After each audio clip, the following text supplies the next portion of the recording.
Today I have the privilege of meeting and interviewing with Deputy Fire Marshal Rick Fluegge. So Rick, thank you so much for meeting me and for your time today. You're most welcome. First, I wanted to start out with a little bit about you. So how Okay. long have you been Deputy Fire Marshal and how long have you been serving Charleston? Okay, well, after I was discharged from the Air Force in '81, I started working as a licensed electrician in Colorado. I spent about the next 18 years doing that, 10 of which I installed and maintained fire alarm systems. And then March of '94, I started volunteering with a small combination department in Colorado. January of '98, I was offered a position with that department with the task of plan review, permitting, inspections because of my construction-related experience. So basically, I've been doing fire plan review, permitting, inspections since January of '98. My wife and I moved to South Carolina in 2004. I spent about 5 years working for the Spartanburg Public Safety Department as a deputy fire marshal. And then in June of 2007, we had the Sofa Superstore fire that killed 9 firefighters. So in 2010, as a result of the 2 reports that went with that fire, the city of Charleston elected to recreate the Fire Marshal Division.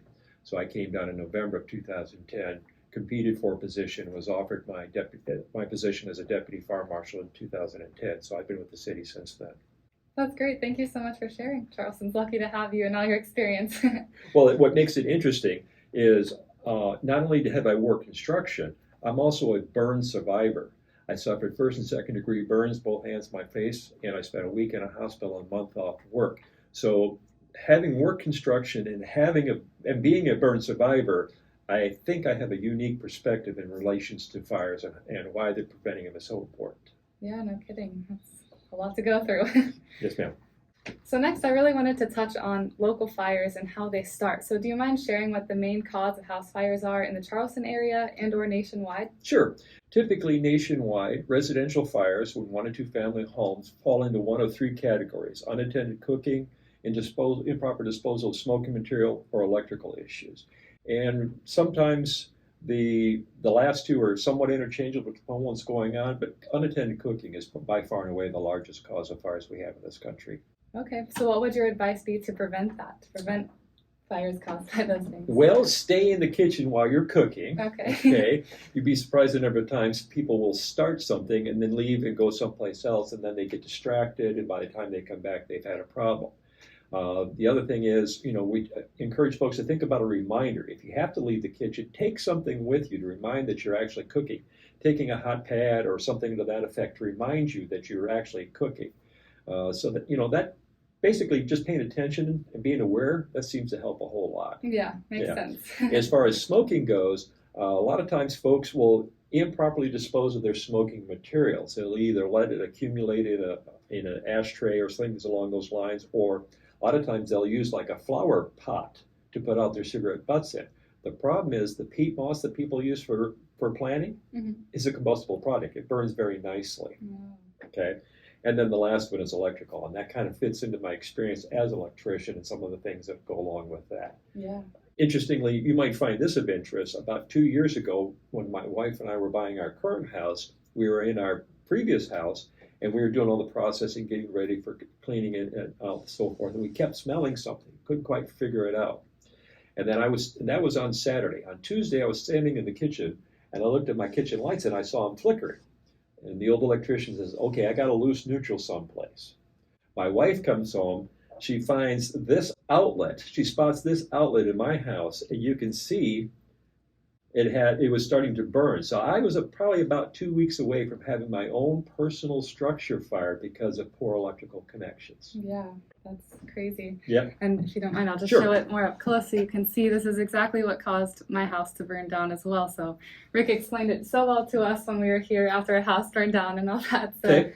do you mind explaining what causes that in the outlet and what to look for? Because, in a home inspection, you don't always go in depth on each outlet to see how it was wired. So Right. if you could just explain a little more about that. Well, pretty straightforward. Okay, you have an outlet that's installed in the wall, then it has a trim over it.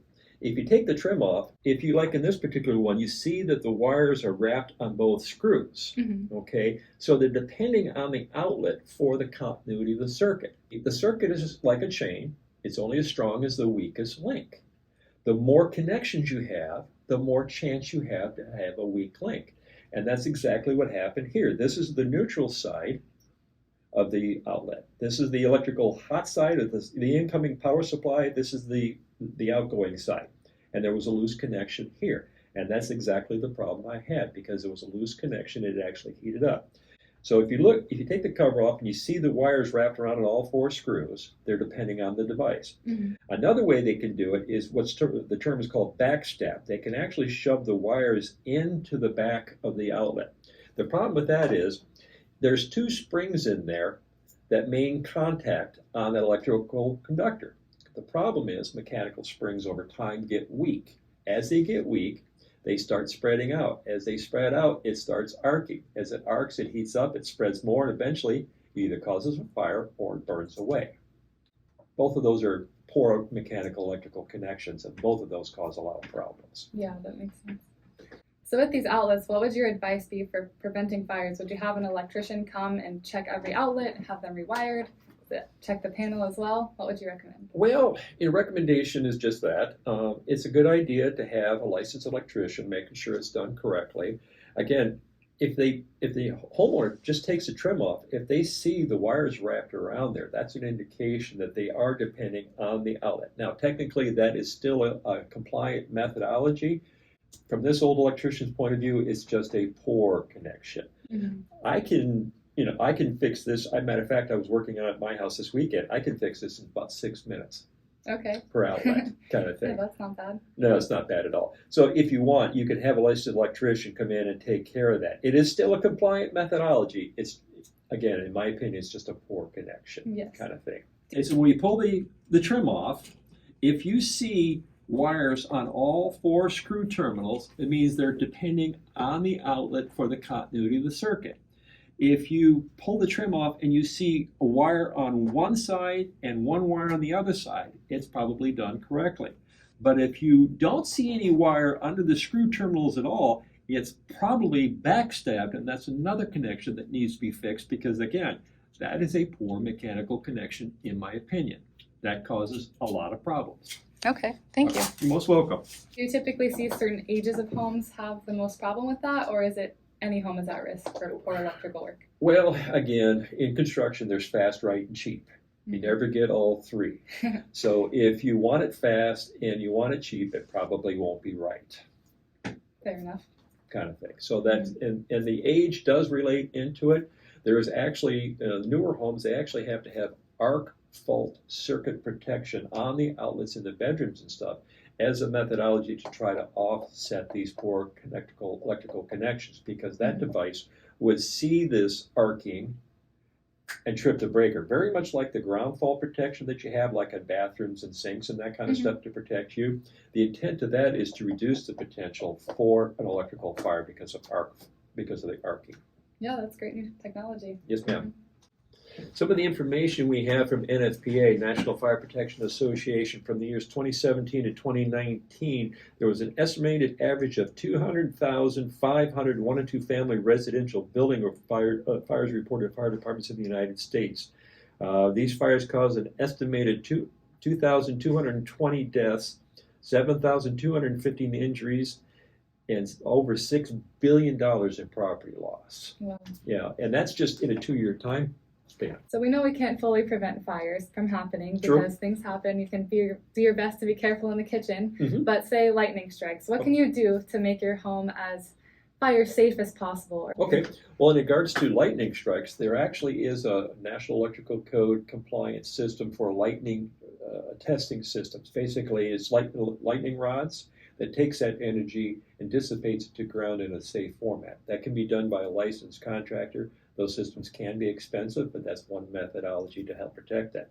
Locally, one of the problems we have is because the soil we have here is a lot of sand. There's not a lot of real earth to it, so it doesn't dissipate the energy very well. We have a lot of problems with what's called CSST, corrugated stainless steel gas tubing piping. That's the piping, the flexible piping that they use to supply things. That piping is supposed to be bonded to the earth ground as well, because that metal piping will actually conduct the electrical energy from a lightning strike. And then when that piping comes in contact with a metal hanger or something along those lines to support the floor joist, you can actually have an arc there and damage the piping and create a fire from that. So actually having that piping bonded to the ground is one methodology to help with that as well. Okay, thanks for sharing. You bet. So one question I wanted to ask you is, how many fire extinguishers should you have, and where should you store your fire extinguisher in the case of a fire? Okay, there's some pretty good recommendations on fire extinguishers. Typically, the minimum size that's in the fire code for commercial occupancies is what's called a 2A 10BC, meaning it's good for all three types of fires, which is ordinary combustibles, flammable liquids, and energized electrical equipment. And the size is related to how big it is. Generally speaking, we encourage fire extinguishers to be in the means of egress. You want the extinguisher to be someplace where as you're heading out, you can say, oh, there's an extinguisher, I'll go back and take care of it, or just keep on going. Okay. There's three things we think about on every call: life safety, property conservation, incident stabilization. Life safety is always first, yours and ours. Okay, so that's always the first one. The last two, property conservation, incident stabilization, sometimes are interchangeable. Sometimes you got to pet the dog before you can put the leash on. Sometimes you got to put the leash on before you can pet the dog. That's a good way to say that kind of thing. So again, we encourage the fire extinguishers in the means of egress because I prefer if you're heading out the door and say, there's an extinguisher, I'll go back and take care of it, or just keep going. Because if you're outside when we get there, life safety, check. Kind Makes of thing. sense. And that's what we try to do, okay? And again, if you think about it, a lot of folks think, okay, well, the cooking's the number one problem, so we'll have the fire extinguisher close to the stove. That's not necessarily a good idea because if it's too close to the fire, you can't get to it. Right. Yeah, makes sense. So maybe in a coat closet when you first walk into the house or something like that? Well, and again, putting it in your house is one thing. Like in commercial buildings, we have to have the fire extinguishers in a visible location because if in a closet, you won't see it, you won't remember it, things along those lines. So in your house, like in my house, I have my large fire extinguisher in my garage. Okay. Because that way, if my wife has a problem at the stove, or I have a problem at the stove, I can go to the garage, get that extinguisher, go back and deal with it. Or we can just keep on going kind of thing. So that's kind of my methodology. Okay, thank you. Another thing I wanted to ask about is smoke detectors. So is there a certain brand people should look for? And where should you put them in your home and how many should you have? I'm sure you have a lot more information on that. Okay, now there's a lot of misunderstandings. There's smoke detectors which are connected to a fire alarm system like what we have in this building that I'm in. And then what you have in your house is smoke alarms. They alert you, but they don't necessarily automatically transmit that information to us. Okay, so smoke alarms is what you're looking for. There's two basic types of smoke alarms out there. There's photoelectric and ionization, and it'll say that on the back of the detector itself. A photoelectric sends a beam of light out at one angle and has a receiver on another angle that doesn't see it. When some of the smoke gets in there, some of the light gets reflected and hits that receiver, it generates an alarm. The ionization is kind of like a multimeter. It's measuring the difference in potential in the air between 2 points. And when some of the smoke particles gets in there and changes how that difference of potential, then it generates an alarm. Photoelectrics are better at the slow smoldering fires, trash cans, cigarettes in a couch cushion and things along those lines. Ionizations are better at the hot blast fires, a grease fire in a kitchen. They both have their pros, they both have their cons. All else fails, install them per the manufacturer's recommendation instructions. Typically, you should have a smoke alarm in each bedroom, in the common area outside, and if it's a multi-story, you want them basically that same benchmark on each floor. Think of it this way, smoke alarms are like life preservers. Would you go on a large ocean-going ship without knowing you have a life preserver close by? No. Same kind of thing.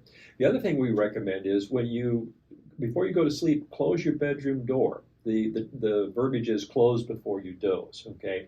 We've had a number of incidents where if the door is closed to the bedroom and the fire occurs outside the bedroom, then the occupants are in a somewhat protected environment and they're more likely to not suffer injury. Whereas if their door's open and all that smoke comes in, that's what kills most people. It's not the actual fire, it's the smoke and the products in the smoke that what causes problems. So close the door, that helps them substantially.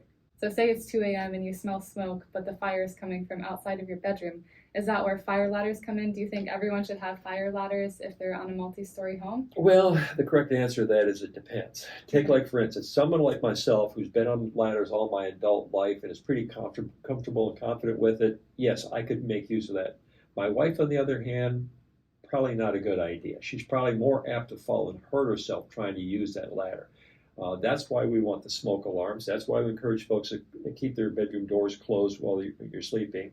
If your smoke alarm does go off and you feel the back of the door with your back of your hand as compared to the front of your hand, if it feels hot, don't go out there, okay? Call 911, get to your window, let us know you're there. We'll throw ground ladders from the outside. We'll get you out of there and that kind of stuff. So you don't want to go into that smoke-filled environment if you can, because of all the products that we're using anymore, and the plastics and stuff, it's a real witch's brew of bad chemicals and stuff.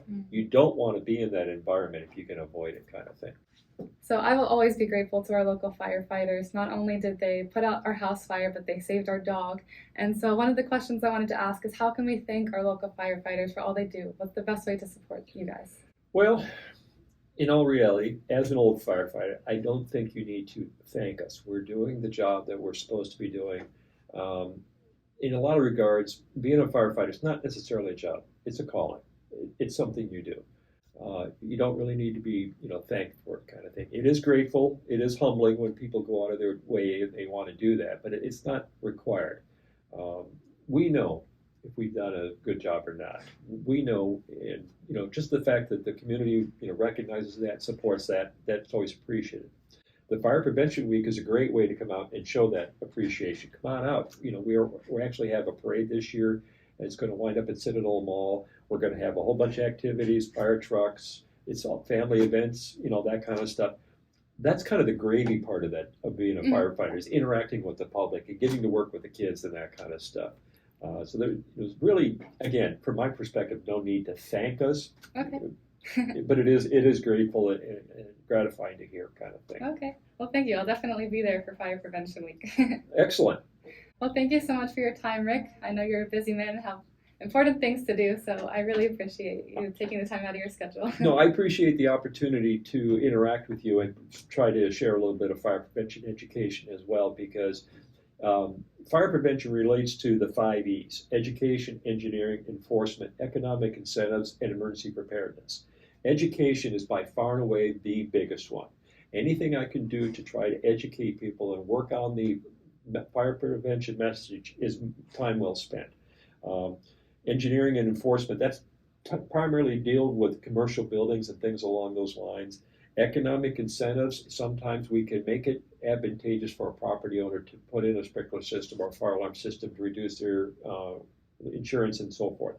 Emergency preparedness is the big one. Nobody plans to fail. Everybody fails to plan. So it's strongly recommended to have a fire prevention plan for your house. Have a meeting place for you and your family outside the house where everybody goes to. So when the event occurs, everybody knows where they're supposed to go. You go there. You don't have to worry about somebody going back inside and getting hurt. Once outside, stay outside. Let us do our job. Deal. All right? Thank you, Rick. Well, thank you. Hi there. So Fire Prevention Week this year is from October 9th to the 15th. The theme this year is Fire Won't Wait, Plan Your Escape. There's additional information at www.fpw.org. And this year is the 100th anniversary of Fire Prevention Week in this country.